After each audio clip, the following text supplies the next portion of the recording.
El siguiente programa es clasificación A, contenido apto para todo público.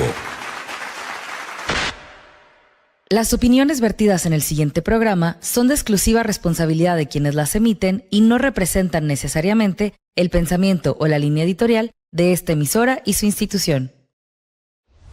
Bienvenidos al punto de encuentro entre el análisis económico, los negocios internacionales y las ideas que transforman el mundo.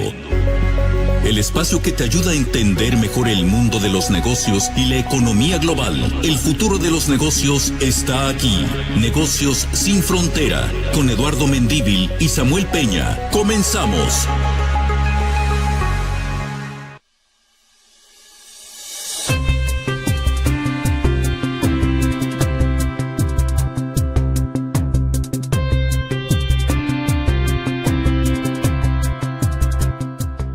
¿Qué tal? Muy buenas tardes, tengan todos ustedes. Un placer estar esta tarde de Negocios Sin Fronteras, transmitiendo desde el Tecnológico de Monterrey a través de la estación de radio Texans Radio, de aquí del TEC, 94.9 FM, y un programa más de la Escuela de Global Business de aquí del TEC de Monterrey. Un gusto estar con ustedes. Y bueno, aprovechando esta tarde, además de ahorita de introducir y presentar al invitado de honor, quisiera compartir con ustedes los teléfonos de cabina, el 8183-870665, de WhatsApp, el 8183-871949, y bueno, en las redes sociales, Facebook, Twitter, Instagram, en @TexansRadio, y de igual forma en la página del TEC de Monterrey, www.texansradio.tec.mx. Un gusto estar aquí con ustedes esta tarde. Y bueno, estaremos platicando con el licenciado Wellester Silva, quien actualmente se desempeña como director de banca de empresas de Monex, con más de 23 años de experiencia. Regresamos con ustedes.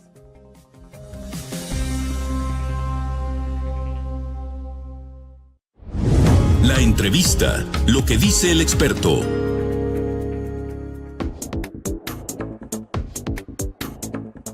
Mi querido Wellester, bienvenido nuevamente. Gracias. Aquí al TEC, tu casa. Un gusto tenerte nuevamente por aquí, mi querido Wellester. Muchas gracias, Samuel. Un gusto estar aquí contigo, como siempre. No, al contrario. Oye, pues mira, para los que no conocen a Wellester, me voy a permitirle leer brevemente su reseña. Como ahorita mencionamos hace un momento, es director de banca de empresas de Banca Monex, con más de 23 años de experiencia en el mercado de divisas, derivados e inversiones. Es economista de aquí del TEC de Monterrey. Tiene una maestría en Administración y Finanzas por la Escuela de Graduados de aquí del TEC y realizó también un diplomado en Administración de Empresas D1 por el IPADE. Actualmente es presidente del Consejo de Administración de un proyecto de él que se llama Destiladero, empresa dedicada a la venta y líneas de mezcales y creadora de la marca Viejo Barbón. Así se llama la marca. Ahorita me platicarás un poquito de eso. Es miembro del Consejo de la Fundación Iluminemos por el Autismo, con la misión de mejorar la calidad de vida de las personas con autismo. Colaboró con IPADE Digital y Emeritus impartiendo cursos sobre derivados para directores financieros y participó en diversos cursos de finanzas corporativas, mercado de dinero y administración de riesgos. Mi querido Wellester, pues una carrera bastante completa en todo el tema financiero y más ahora que precisamente tanto se está necesitando a raíz de... Está de moda. Está de moda con todo el tema cambiario. Quería platicar contigo, mi Wellester. Precisamente, bueno, ahora como supiste, se dio una resolución fuerte en la Suprema Corte de los Estados Unidos que le dieron ahí un revés a Trump. Se alteró demasiado, ya puso de taja 10% de intereses de aranceles adicionales, quise decir, pero también al mismo tiempo, pues hay un mercado de inestabilidad por un lado, el dólar abaratándose cada vez más. Yo soy de los que creen, la verdad, hay personas que no estarán de acuerdo conmigo, pero un dólar barato definitivamente está afectando demasiado, sobre todo a la industria de exportación, afectando la competitividad del país.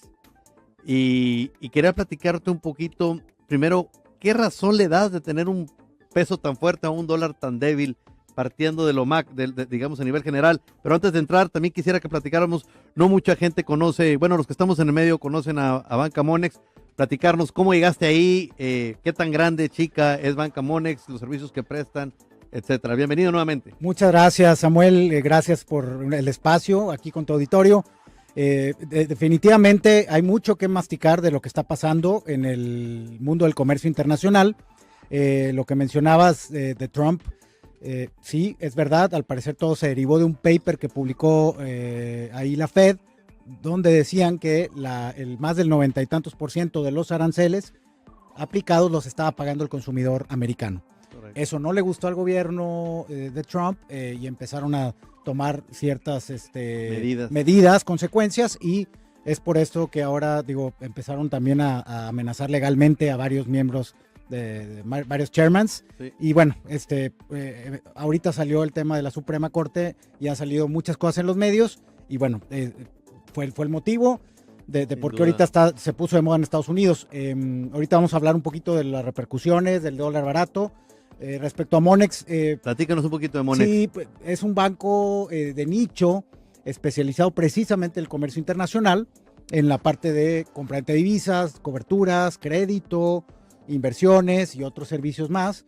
Tiene ya más de 40 años aquí en el país y bueno, yo realmente prácticamente casi recién graduado comencé a trabajar ahí y pues muy agradecido también con la empresa, pues porque he hecho toda mi trayectoria profesional ahí, he crecido.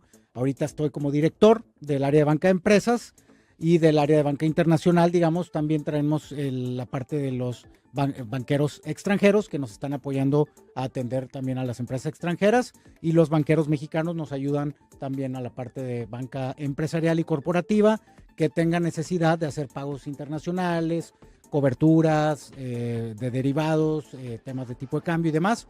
Y bueno, así ha sido un poco la historia acá, y bueno, se han ido incorporando nuevos servicios como el fiduciario y algunos otros que han ayudado a cerrar el portafolio completo de servicios. ¿Qué tanto servicios. tiempo tiene Banca Monex, digamos, desde que se fundó? Sí, 40 años. 40 años. Sí, acabamos de hacer los festejos justo el año pasado del 40 aniversario en todas las sucursales a nivel nacional. Y bueno, pues ahora sí que de fiesta, hicimos ahí varias conferencias y todo. Y bueno, con miras expandiendo los servicios poco a poco. Se ha ido expandiendo también a otros continentes. Tenemos oficinas en varios países de Europa, tenemos en Asia, en Singapur, y tenemos también en Estados Unidos y en Canadá. Tienes un equipo ahí muy bueno. Me ha tocado convivir, como sabes, con algunas compañeras ahí de ustedes, principalmente en la banca referida a China y a Corea. Así es.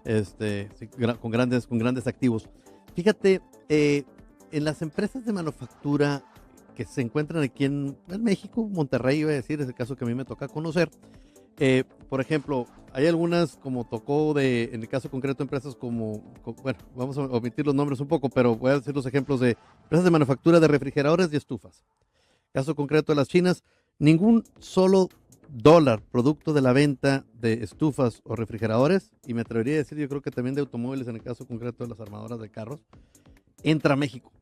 Es decir, casi todas tienen sus centros de distribución en Estados Unidos o exportan directo. Por ejemplo, estas empresas que fabrican refrigeradores y estufas, se manda el producto terminado a un centro de distribución en Dallas, y de ahí sale. Y las empresas grandotas, que los Best Buy, que los Home Depots, Walmart, todos estos que todos conocemos, pagan directamente a las empresas filiales, ya sea en China o en Corea o en Hong Kong o donde le asignan, pero no entra a México, es lo que te quiero decir. Sin embargo, la operación per se, digamos, con lo que pagan nuestras nóminas, los gastos operativos, pago de proveedores y demás, literalmente entra como un subsidio. Y voy para allá, mi querido Wellester, porque hay una queja generalizada, y no es un secreto a voces, todo el mundo lo sabemos.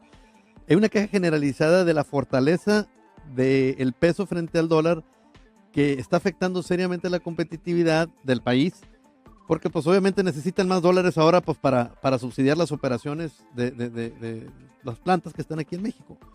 Y esto a final del día pues afecta a todos, sobre todo, por ejemplo, algunos que tenemos los KPIs, que no van en función de tu salario, sino van en función de tu performance, te los dan prácticamente en la tasa en dólares.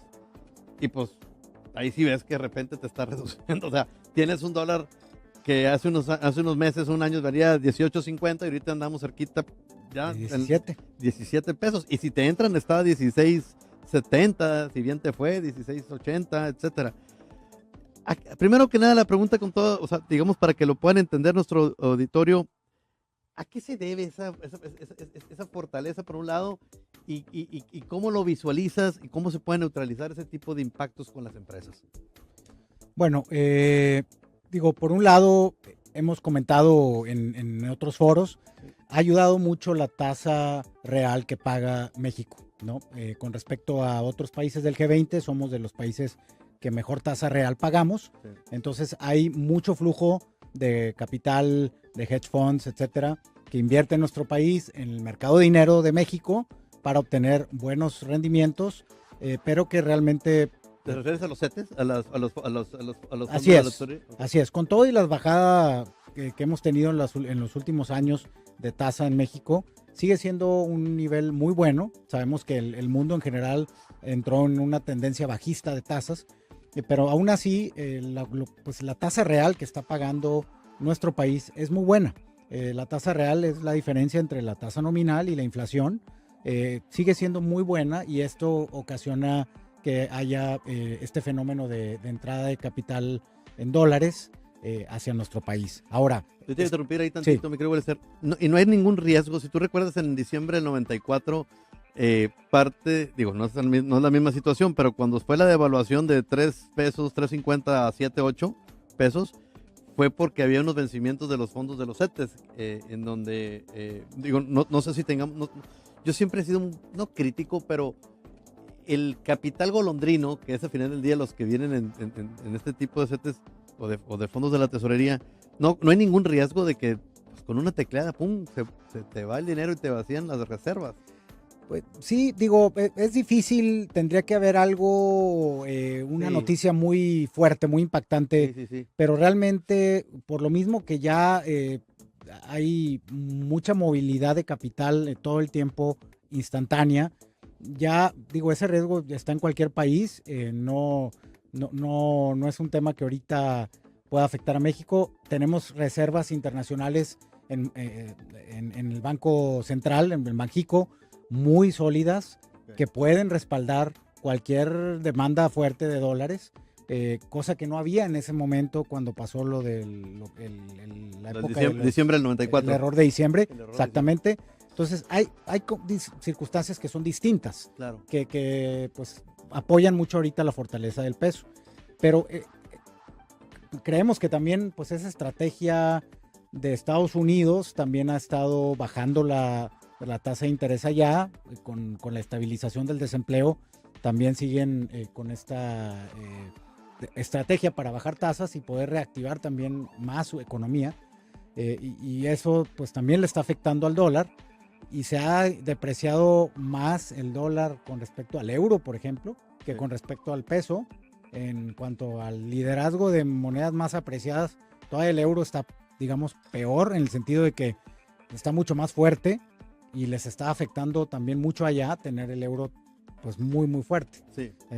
Creo que es un efecto que estamos viendo en todas las divisas, un efecto también que creo que el gobierno de Donald Trump está buscando de manera como sí, a propósito, ¿no? Es algo que está como planeado y pues en efecto los países, algo que se han quejado siempre los americanos, por ejemplo, es por qué los chinos tienen artificialmente devaluada su moneda, etcétera. En Japón y en años anteriores lo han dicho, porque pues eso ellos siempre argumentan que les resta competitividad, ¿no? Claro. Sobre todo aquí en México, que al momento de tener un peso sumamente fuerte, afecta sobre todo a las empresas exportadoras, o sea, mexicanas principalmente. No puedo decirte que la mayoría, pero hay un buen número de empresas extranjeras cuyas tesorerías, digamos, los dólares que entran o las divisas extranjeras que entran para subsidiar o para temas, como ahorita te lo decía, para la operación per se. O sea, por eso ponía el ejemplo, el producto de las exportaciones de lo que fabrican realmente no entra al país, sino es enviado a un país tercero, que son o los países en donde están los headquarters. Pero sí se requiere el insumo constante pues, para el subsidio de todas las operaciones de las empresas de manufactura. Sin embargo, las empresas mexicanas es así. entran los pesos a México, bueno, los dólares a México, y ahí sí les está pegando. ¿Tú qué recomendarías, mi querido Wellester, por ejemplo, a las tesorerías de las empresas que están exportando para neutralizar o suavizar un poquito el impacto, si se me permite la expresión?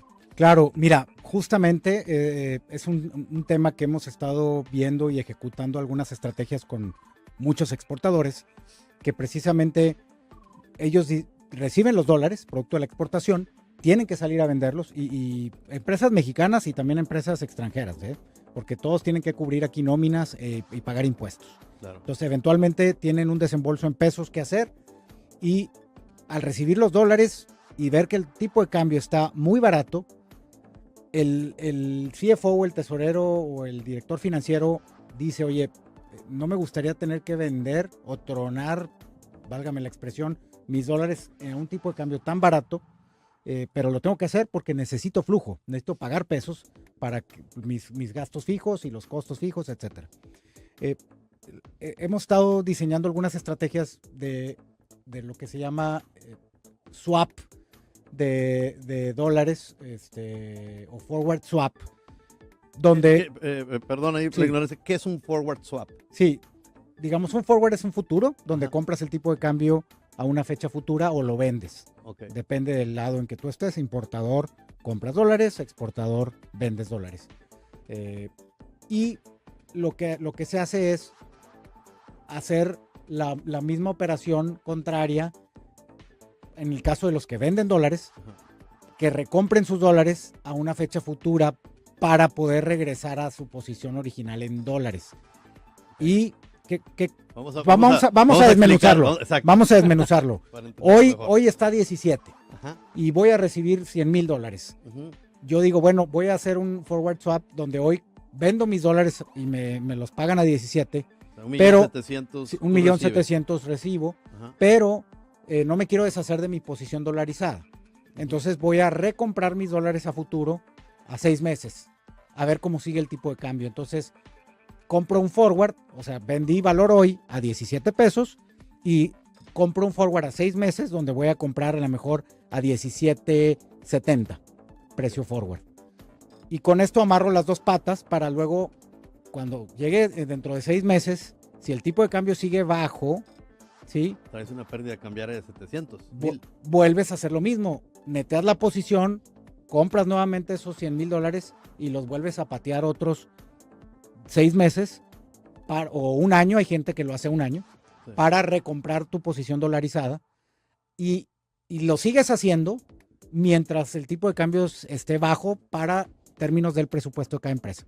Cuando esté satisfactorio el nivel del tipo de cambio para el presupuesto maestro de la empresa, es donde tú ya dejas de cubrir la posición contraria y ahora sí te quedas con una pata y nada más te quedas con la pura venta final de tus dólares.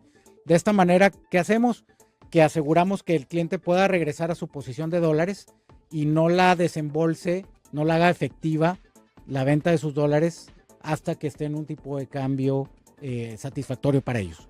Es decir, es como pues, estás pateando la posición hasta que se esté en un tipo de cambio acorde a lo que tú buscas, para ya dejarla de patear y ya quedarte en pesos en tu posición. Entonces, para entenderlo bien, mi querido Wellester, o sea, si una persona, vamos a esa misma ejemplo que pusiste, o sea, tú vas a, un empresario mexicano va a recibir un pago de $100,000, que en este momento serían 1.720.000 pesos, Uh-huh. a 17.20. Entonces, si tú lo traes a México, en realidad no vas a recibirlo, vas a recibir a precio de venta. O sea, el dólar a la compra está en 16, bueno, lo que vi ahorita hace poquito, 16.70, 16.88, por ahí. Depende de los bancos, depende de qué spread haya entre la compra y la venta. Normalmente una empresa pues ya se mueve en tipos de cambio más interbancarios, más preferenciales. Bueno, el interbancario está bajo. Bueno, digo, no, ¿qué te voy a enseñar? Tiene eso, ¿verdad? Pero me refiero yo a, si ahorita yo tengo ese mismo ejemplo, si ahorita el dólar está a 17.20 y me van a hacer un pago, al momento de entrar al sistema bancario mexicano va a entrar a precio menor. ¿Estamos de acuerdo? Pues, 16. pues va a entrar a lo que tú negocies la venta con tu banco, ¿verdad? Y Sí. cada banco, pues en su banca empresarial o corporativa, pues tiene un tabulador de precios Ok. y va a entrar, pero ahí mismo tú amarras la otra pata. Por eso es muy importante hacerlo al mismo tiempo. ¿Por Es- qué? Porque yo amarro ahorita, yo vendo, pero recompro a 3 meses o a 6 meses. Depende de cada empresa. Hay empresas que lo hacen mensualmente, el swap, la estrategia de forward swap, pero hay unos que lo hacen a un trimestre o a 6 meses o a un año, ¿no? Eh, ¿Para qué? Para que precisamente, imagínate que no haces nada, no haces esto. Entonces tú vendiste y de repente en días posteriores el tipo de cambio se sube a 18.50 por un anuncio muy escandaloso de Trump. Ajá. Ahí dejaste de ganar una cantidad importante y ya no la vas a poder recuperar porque ya ejecutaste a 17 o a 17.20. Sí, es una pérdida. Y de esta manera te compras un seguro. Es decir, tú vendiste a 17.20 o 17, por poner el ejemplo, Ajá. tus dólares al valor hoy, pero tienes una posición de recomprarlos, si tú quieres, en 6 meses a 17.70. Ajá. ¿Sí? Trae Entonces 70, pero trae trae 70 de spread, pero es natural. Esto es los puntos forward, que no es más que el diferencial de tasas entre Estados Unidos y México. No es un costo, es un diferencial del costo de oportunidad de yo separarte tus dólares de aquí a 6 meses, pero aún no tenértelos que cobrar. Entonces yo inmovilizo como banco, digamos, ese capital. Sí, esos $100,000 Eso no en los mil- mueves. Entonces esa es la tasa de interés, prácticamente por eso es el precio forward. O sea, si hubiera una evaluación, bajo ese supuesto, si hubiera una evaluación por un anuncio de Trump, la hipótesis que tú quieras, y se fue el dólar a 18 pesos, 18.20, 18.50, ahí sí realmente le ganaste. Le ganaste, claro. Porque lo estás comprando Porque a un en 6 precio. meses va a llegar el vencimiento de tu posición, vas a ver que el tipo de cambio te vas a voltear al mercado, está en 18.50, Sí. tienes tu posición a 17.70, Ajá. dices, pues sí me conviene. La ejecutas, recompras tus $100,000, ¿sí? Con pesos que tengas, y te volteas al mercado y dices, ahora este tipo de cambio que se depreció sí me conviene, y los vendo en el mercado, a como está en precio de mercado, a 18.50. O sea, Sí. o sea, digamos, esa es una estrategia que se están usando mucho las empresas para neutralizar o Para diferir el tener diferir. que deshacerse de sus dólares. Sí, iba a decir una amortización, un amortiguador, o sea, Ajá. un medio de contención para no perderle tanto, vaya, en un momento dado. Para no perder la posibilidad de vender su posición dolarizada más cara en un futuro. Ok. Porque Así por es. lo general las empresas que están aquí, corrígeme, prácticamente, o sea, la industria maquiladora, manufactura, prácticamente realmente necesitan los pesos mexicanos nomás para pagar los insumos, para pagar nóminas, gasto corriente y demás, pero prácticamente todo lo más lo sacan del país, digamos, las utilidades per se, no obstante de ser entidades legalmente mexicanas, fuera del reparto de PTUs y todo eso, se vuelve a ir, o sea, no se queda en el país. Digo, ha sido una crítica que se ha hecho mucho a la inversión extranjera en lo general, ¿no?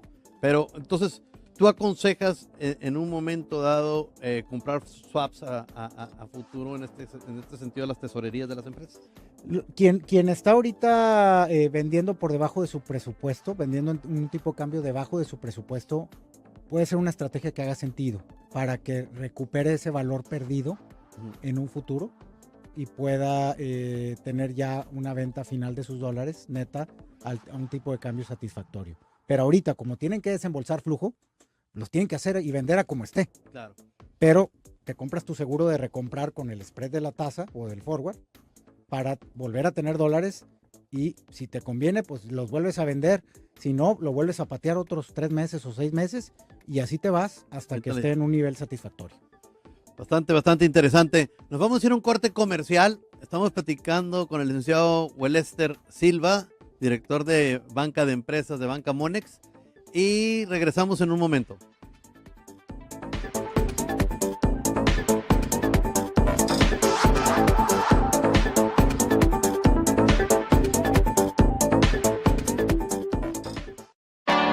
Se buscan líderes del mañana. Abrimos la convocatoria para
tal? Muy buenas tardes, tengan todos ustedes.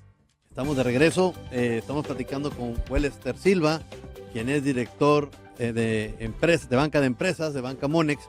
Y antes de irnos al corte, estábamos platicando precisamente del tema de cómo neutralizar los impactos por parte de lo que viene siendo las tesorerías o el área de donde se recaudan, digamos, por parte de las empresas, donde se pagan, mejor quise decir, tema de proveedores, nóminas y demás. Y ahorita es un tema que, decíamos hace un momento, está afectando por esta fortaleza del peso. Yo soy enemigo de decir que el hecho de tener un peso fuerte es sinónimo de fortaleza económica. Como ahorita tú bien lo decías, Wellester, yo creo que es parte de la táctica del presidente Trump. Primero, para bajar las tasas de interés de la enorme deuda que tienen en Estados Unidos, por un lado, y por otro lado también hacer más competitivo a las empresas de Estados Unidos, porque pues ahorita, hoy en día, te sale más barato importar que exportar. Entonces, pues definitivamente, digamos, a muchas empresas mexicanas o las que producen aquí, se está encareciendo, se están haciendo menos competitivas. Entonces, antes de irnos, platicamos de las estrategias para neutralizar esos impactos, me creo, Wellester. Sí, como te comentaba, es un tema que las empresas que no estén usando derivados hoy en día realmente están jugando en una arena muy riesgosa, ¿sí? Porque antes los derivados eran considerados muy riesgosos o como apostarle, especular por lo que pasó en 2008. Recordemos el caso hubo ahí la parte de recesión económica, pero aparte cuando tronaron algunos derivados con empresas importantes, Comercial Mexicana, etcétera.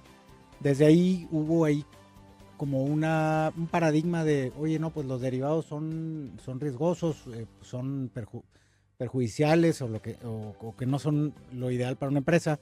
Es como un cuchillo, pues depende cómo lo uses, ¿verdad? Un cuchillo claro. Puede ser, es un arma de doble filo. Puedes dar para cortar un limón, sí, o puedes írselo a... Puedes hacer una carne asada deliciosa, o puedes ir ahí a asaltar a alguien. A asaltar y echarte a alguien, ¿verdad? Pero bueno, sí. Es lo mismo. Necesitamos ya tener empresas que tengan estas herramientas, tengan un manejo profesional de la tesorería, un manejo conservador y saber cómo cubrir las operaciones de moneda para quitarte... de por sí los márgenes muchas veces son bajos en las empresas como para que se lo coma un mal movimiento de tipo de cambio de moneda que no cubriste. Claro. Entonces tienes que salir a cubrir la utilidad de la operación, el negocio que traes y estar muy en comunicación con el área comercial también. Si estás vendiendo en pesos aquí en México, pero tienes insumos importados, sí. Tienes un componente de moneda y un riesgo que si se mueve, pues te puede afectar. Entonces siempre hay que cubrir y hay veces que en estos años vas a tener años donde salgas ganador y otros donde salgas perdedor. Pero en el promedio, en el largo plazo, es ganas porque aseguras el flujo de operación y tu utilidad de operación, ¿sí? Dices, bueno, yo la otra vez cubrí y perdí porque yo compraba y se bajó. Pero bueno, si lo haces consistentemente te van a tocar años al revés, donde compraste y se subió. Claro. Entonces, lo importante es que no te agarren con los dedos en la puerta y que mal parado y que no te salgas con una pérdida que no sea, que no te salga el negocio en ese momento. Entonces tienes que salir como los seguros de vida, los seguros de coches, tú los compras cada año esperando que no te toque el siniestro. Sí. Y no es como que digas, ching, perdí dinero porque no me morí. Sí. ¿Verdad? O porque no choqué, ¿verdad? No. Sí. Entonces es igual con los derivados, ¿no? Claro. En el caso de los seguros, aquí en México es una idiosincrasia un poco distinta. En Estados Unidos, por ejemplo, los seguros se usan para usarse. Tienes copayments, por ejemplo, cuando estás asegurado y demás. Pero sí, definitivamente el objetivo es no tratar de usarse. Ahora, en el caso concreto de algunas industrias, como sabes, ese spread que puede haber, así sea de 1, 2, 3, 4, 5%, es muchísimo si partes de la premisa que, por ejemplo, en la industria automotriz, como en las industrias de electrodomésticos, el promedio de profits, de ganancias, de las utilidades, quise decir, es del 3-4%. 5% si fue mucho. O sea, unos márgenes, o sea, no es una empresa de servicios, los servicios son otra cosa. Pero, por ejemplo, en el caso concreto de las empresas ensambladoras y demás, son márgenes pero muy pequeños. Esto me recuerda mucho como el caso de la agricultura. Por ejemplo, todos los que producen limón allá en Michoacán o en Yucatán, que es donde se producen la mayor parte de los mejores limones del país, los venden a 15, 16 pesos el kilo. Pero tú vas aquí a H-E-B y te valen 60 pesos el kilo. Y dices tú, bueno, ¿qué bien le está yendo a los limoneros? No, realmente el dinero se lo están llevando los traders, o sea, los que están en el medio.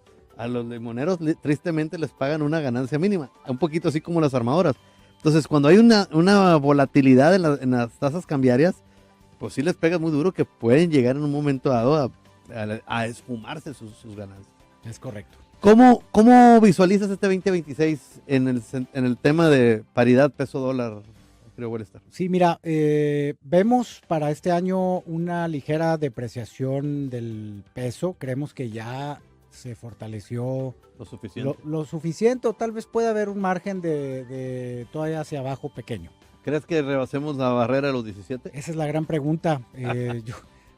Creemos que en un descuido puede darse una desbandada temporal, por ahí pisos de 16.80, pero sí creemos, sí vemos el 2026 cerrando.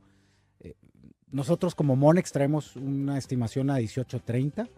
Ah, mira. El consenso de los bancos, las encuestas que hace, por ejemplo, Citibanamex, traen ahí un rango del 18.50 al 18.75, están un poquito más altos que nosotros. Nosotros no lo vemos tan depreciado como otros bancos, pero 18.30 es un nivel que sí estamos viendo para cierre de 2026. Entonces, pues yo, la recomendación que hacemos es, bueno, los importadores que aprovechen estos niveles también, que ya son de mucha fortaleza, para agarrar un tipo de cambio barato, cubrir una parte de su posición, no digo que se vayan a cubrir el 100%, para dejar espacio por si el mercado sigue bajando. Y pues los que van a vender dólares, los exportadores, ahí es donde hace mucho sentido la estrategia que platicábamos antes del corte, de hacer un FX swap, donde hoy vendan pero recompren para volver a vender y recomprar, y cuando ya llegue a ese nivel que esperamos de 18.30, 18.50, tal vez ahí haga sentido ya soltar la posición finalmente vendedora y ya quedarte con los pesos. Entonces, ahí por eso mismo estamos ahorita recomendando esa estrategia. Ahora, hay un tema que siempre se le ha criticado mucho a Banco de México, precisamente porque ellos ligan mucho el tema, o sea, hay una presión fuerte a veces de decir, baja la tasa, pues para que impulses el crédito de alguna manera, pero también por otro lado, existe la posibilidad siempre del tema va muy ligado a que si haces una evaluación, así sea el porcentaje que sea, 5%, 10%, va pegado la evaluación con la inflación. Se te sube la inflación y se te sube la tasa de interés.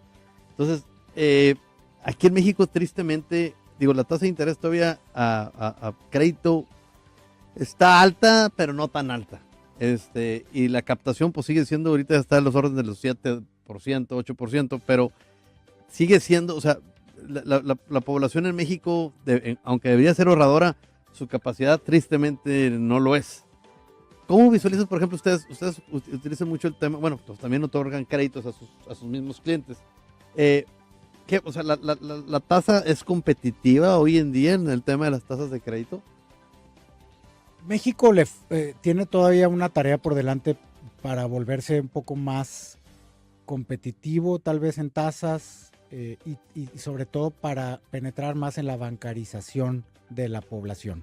Y hablo ahorita en el caso de banca de empresas, pero pues aplica para la población también, personas físicas en general. ¿Qué porcentaje de la población está bancarizada? ¿Un 30%? Híjole, ese dato no lo tengo, pero yo creo que alrededor lo que tú mencionas puede ser muy, muy cercano, ¿eh? Sí. Entonces sí necesitamos impulsar más el crédito con los productores, con los sectores primario, etcétera, para poder impulsar el crecimiento de las empresas. Pues recordemos que las pymes son quienes emplean el 85% del país, o sea... Pero también hay un alto nivel de informalidad. Sí. Y esas son las que... O sea, es una población económicamente activa porque están haciendo dinero, pero lo que ahorita platicábamos, no tiene acceso a crédito. No sé si la palabra correcta sea bancarizados, porque tienen sus cuentas, pero sus cuentas corrientes en los bancos, pero no piden crédito a nombre de sus empresas y demás, por lo mismo, por la informalidad, ¿no? Claro, habría que ver también esas personas que recurren a pues algunas financieras, porque los bancos pues no les dan crédito. Las SOFOME, las cajas SOFOMS de y todo, ahorro. pues también sería cuestión de darse una revisada por ahí de cómo está el mercado. Las tasas que tienen que pagar son realmente altas, desgraciadamente, pues porque no tienen a veces otra opción. No hay un sector bancario, o sea, no son un sector bancable por diferentes circunstancias, y entonces eso hace que recurran a créditos muy caros. Ahora, cosa importante que mencionaste, la inflación, todo lo que sucede con esto. Sí estamos viendo un ligero repunte de inflación para este año. Cerramos el 2025. Las últimas estimaciones de 2025 andaban alrededor del 3,69%. 3.69%, y para 2026 estamos estimando una subida a 4.30%, la inflación. Y bueno, en Estados Unidos la vemos muy estable. ¿Cuánto tiene en Estados Unidos? 2.8% el 2025, y para 2026 que ceda a 2.7%. Casi igual, nomás un punto porcentual abajo. Y bueno, esto también trae a colación el uso de derivados. ¿Por qué? Y porque dos cuestiones. Hay derivados de moneda y derivados de tasa. En ambos puedes bajar la tasa de tu crédito. ¿Cómo? El derivado de tasa es haciendo un swap de tasas, donde conviertes tu deuda de variable. Si un banco te otorga un crédito en pesos, por ejemplo, te va a dar TIEF, antes era TIE, ahora es TIEF de fondeo, más un spread, ¿no? Más el 4%, por poner un ejemplo. Tú puedes convertir a una tasa fija para fijar TIE, ¿sí? Entonces, al tú fijar la TIE, tú puedes fijarla a un nivel, si es a 2 años o a 3 años, que quede por debajo de como está hoy. Es decir, logras bajar la tasa, porque la curva de swaps de tasa está hacia abajo, La tendencia es hacia abajo. Y hay un sweet spot siempre a 2 años o a 1 año o a 5 años, depende de cómo esté la curva, donde puedes acceder a una mejor tasa si te conviertes a tasa fija. Esa es una. La otra es la parte de derivados de moneda. Si tú tienes una tesorería que tiene dualidad de monedas, pesos y dólares, que es la mayoría de los casos de los importadores y exportadores, puedes hacer ciertos instrumentos de opciones de calls y puts de moneda, de tal forma que tú puedas generar un producto basado en el tipo de cambio, con un strike del spot, que es el tipo de cambio de fecha valor 48 horas, donde defines que en base al comportamiento de los próximos 3 meses o del próximo mes, o depende del plazo que tú quieras cubrir, tú vas a repagar ese crédito, ya sea en pesos o en dólares, depende de cómo se mueva el tipo de cambio. Y al hacer ese esquema, por lo que te pagan, porque tú compras y también vendes la opción, no me quiero volver muy técnico, pero básicamente recibes dinero que hace que tu tasa baje de tu pasivo, haciendo que sea como un crédito convertible. Conviertes de un crédito tradicional a un crédito convertible, donde tú puedes repagarlo en cualquiera de las dos monedas, depende del comportamiento del tipo de cambio, y eso, la recompensa que tienes es que si tenías un TIEF más 4, a lo mejor se convierta que sea el equivalente a un TIEF más 1, o TIEF.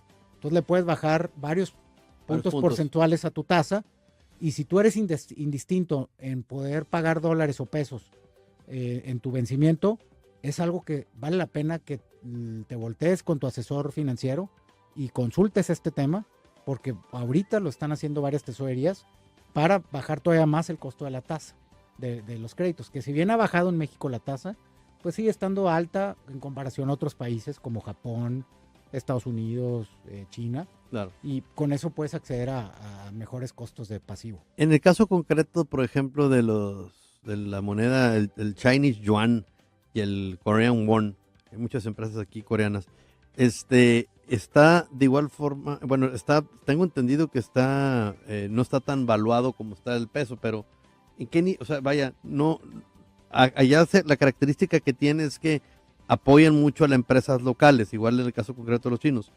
Estados Unidos criticaba que estaba, digamos, tenía una valoración ficticia o sobrevaluada, como lo quieras ver, pero ha ayudado mucho a sus exportadores. Estados Unidos, ¿tú crees, al final del camino, bueno, esa es mi lectura, está buscando impulsar a los exportadores mediante un dólar barato? ¿Hasta cuánto tiempo podrá durar eso? ¿No será también algo ficticio? Es pregunta. Pues mira, el tipo de cambio, el economista purista te va a decir siempre, y bueno, es correcto, yo coincido, que es un precio de equilibrio entre la oferta y la demanda. Claro. Entonces, pues algunos alegarán, no hay forma de manipularlo en el largo plazo. Las cosas siempre se recalibran de acuerdo al panorama, a los flujos hacia cada país, de acuerdo al prospecto de crecimiento. Y yo creo que no es algo sostenible en el largo plazo. Lo que dices, ¿cuánto tiempo más? No es algo que se vaya a quedar de largo plazo, sin duda. O sea, no creo que tampoco, digo, si supongamos que se hubiera una evaluación, como ahorita lo decías, se te puede ir a 18, 30, 19, 20 quizás.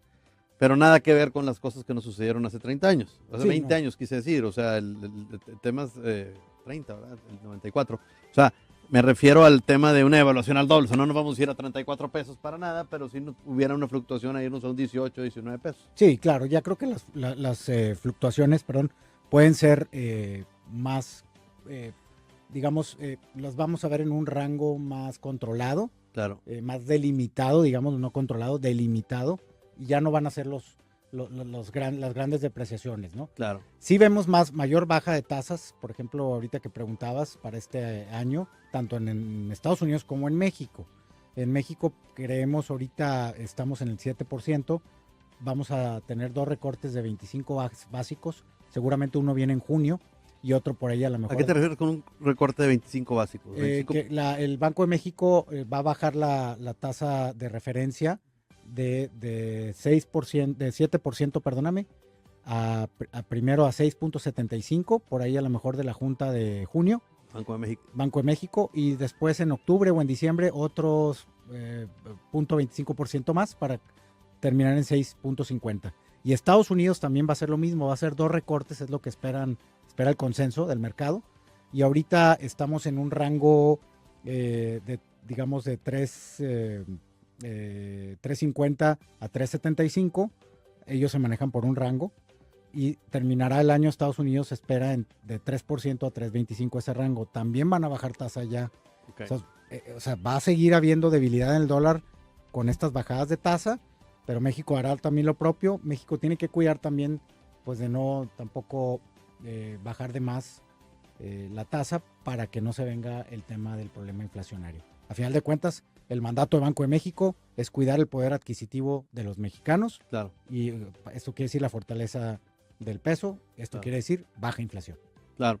Ahora, en muchas de las ocasiones, los bancos, por ejemplo, no sé en el caso concreto de ustedes, siendo Banco Amonex relativamente pequeña, en México la otra vez leía son 72 bancos, tengo entendido, en todo el país. Pero si nos comparamos con bancos como por ejemplo Texas tiene más de 500 bancos, el estado de Texas. Wow, nada más. No tenía ese dato. Sí. Wow. Y 534 bancos. Y México somos 72, pero para nadie es un secreto que prácticamente el 85% del movimiento se dan entre 5 bancos u 6 bancos. Los que todos conocemos, que los Banorte, los BBVAs, Scotias, etc. Los bancos pequeños, como puede ser Monex, por ejemplo, ¿cuáles son los retos que enfrentan en el tema de la prestación de servicios?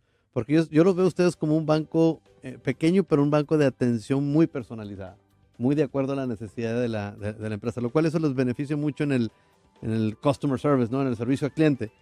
Pero ¿a qué retos se enfrentan compitiendo con los HSBCs, con los Banamex, con los Banorte, o sea, instituciones demasiado grandes? Sin duda, mira, sí. Yo creo que Monex estaría por ahí considerado como un banco mediano, tal vez ya no de los pequeños. Uh-huh. Por ahí estamos alrededor del número 12, 13 en activos en custodia, si mal no recuerdo el último ranking que había yo visto. Por ahí cercanos a Banbajío, por ahí más o menos de ese nivel. Y sí, realmente los digamos Big Four, Bancomer, Santander, Scotia, HSBC, pues sí acaparan mucho el mercado de crédito, tienen balances gigantes. Y el reto para bancos como Monex es encontrar ese nicho donde seamos competitivos en tasa, pero también rentables para el balance del banco, para el tamaño del banco, y que cumpla y que apoye en las necesidades de la empresa para su crecimiento. Hemos encontrado nichos interesantes que no están siendo atendidos, por ejemplo, como en el factoraje internacional, donde podemos ayudar a empresas que son exportadoras a descontar las facturas del buyer, del comprador americano, aquí en México. Y aquí mismo les pagamos y les anticipamos para que tengan flujo. Eso no lo hemos visto en otros bancos, lo estamos haciendo. Es decir, pues como banco un poco más pequeño o mucho más pequeño que muchos jugadores globales, pues tenemos que encontrar el nicho donde seamos ágiles, competitivos y agreguemos valor a los clientes. Y hacia allá nos estamos moviendo, ¿no? ¿Dónde hace sentido? ¿Dónde es rentable para ambas partes que participemos? Y hay veces, por ejemplo, hay veces donde decimos, oye, es que la tasa que tú tienes en tu balance, pues es muy, muy baja, no puedo yo entrar ahí, pero sí puedo entrar en un factoraje, o sí puedo entrar en algún arrendamiento, o hay cosas donde podemos acomodarnos y complementarnos, ¿no? Entre todos los bancos. Claro. Fíjate, a mí tengo que decirlo, o sea, a veces a mí me da coraje. Fíjate, son notas públicas, salieron en redes sociales. BBVA emitió un reporte en donde hablaba del éxito que están teniendo aquí en México. Sin embargo, las tasas siguen siendo altas comparado a cómo ellos prestan en España, por ejemplo. Entonces, tienen tasas sumamente bajas, ínfimas, que les permite en un momento dado que el flujo, se puede dar. Todo el mundo es manejarte con el crédito como lo hacen en Estados Unidos, no es malo. El tema más que nada es que nosotros no tenemos acceso a ese tipo de tasas. De hecho, no solamente eso, por eso existe la han proliferado tantas estos SOFOMES y fondos de inversión y bancas de ahorro, cajas de ahorro, quise decir, que también traen muchos otros riesgos que todos sabemos. ¿Cuántos ejemplos no hemos visto, inclusive aquí en Monterrey, de gente que se ha quedado, han perdido sus ahorros por andarlos metiendo, tratando de ganar un poquito más, y ese poquito más pues les ha causado los problemas que hay gente que han perdido sus ahorros de toda la vida, ¿verdad? Y desgraciadamente en estos últimos meses han surgido notas muy, muy desafortunadas de quiebras de SOFOMs y de instituciones de inversión o de préstamo. Precisamente lo que el ahorrador tiene que saber es que a mayor tasa es mayor riesgo. No hay de otra. Sí. Si tú quieres bajo riesgo, pues te van a dar una tasa muy baja, muy parecida a los CETES. Pero si quieres duplicar CETES, si quieres triplicar CETES, pues ya te van a tener que meter en instrumentos muy de renta variable, muy volátiles, la bolsa, algunos ETFs que son instrumentos en el extranjero. Y bueno, eso te puede afectar, ¿no? O sea, si no aguantas una pérdida que dure 8 meses, un año, año y medio, y que te puedas quedar sentado y esperarte a que se recupere, si no tienes esa amortiguador, paciencia, o ese amortiguador, o esa necesidad de flujo inmediato, pues hazlo, diversifícate un poquito en lo variable y métele tantito más riesgo. Pero si tú le vas a recomendar algo a tus papás, que ya son pensionados, que ya tienen una necesidad, de ninguna manera les metas riesgo. Sí, no. Hay que ver el perfil de cada cliente, en su momento de vida, y ver qué tanto puedes meterle ahí de riesgo, ¿no? Totalmente de acuerdo. Y sí, decía alguien ahí, escuchaba en un podcast, decía, no, hombre, pues es que me escribieron que esta empresa, esta consultoría o esta persona empezó a invertir en criptomonedas, en criptos, y está generando un rendimiento del 30% mensual. Y me está ofreciendo hacer lo mismo con él.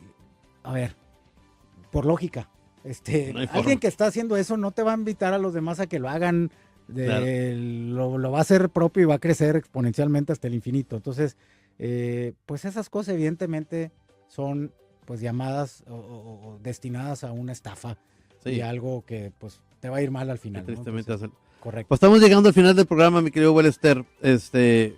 Primero que nada, pues agradecerte de que pudiste darte el tiempo de darte una vuelta.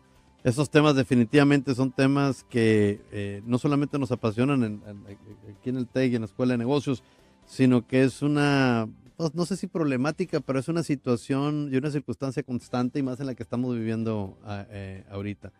Te agradecemos y sobre todo ojalá y que se vuelva a repetir. Muchas gracias, Samuel. Igualmente, mucho ojo a lo que va a pasar con la revisión del TEMEC. Sí. A todos, en Sí. julio Con el favor de Dios. se da y esperemos que todo salga favorable para nuestro país. Primero Dios, verás que sí.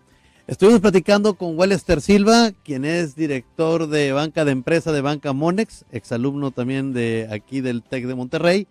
Y bueno, nos esperamos el próximo lunes, con el favor de Dios, en otro segmento más del programa Negocios sin Fronteras, transmitiendo desde el Tecnológico de Monterrey. Que pasen ustedes un buen fin de semana.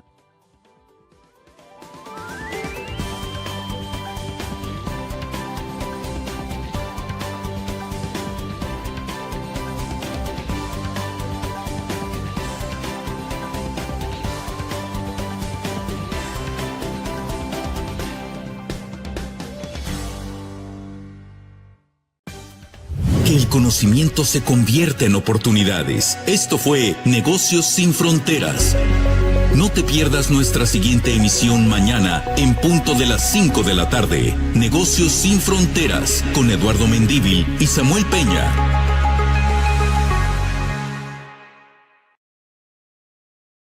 Mendívil y Samuel Peña.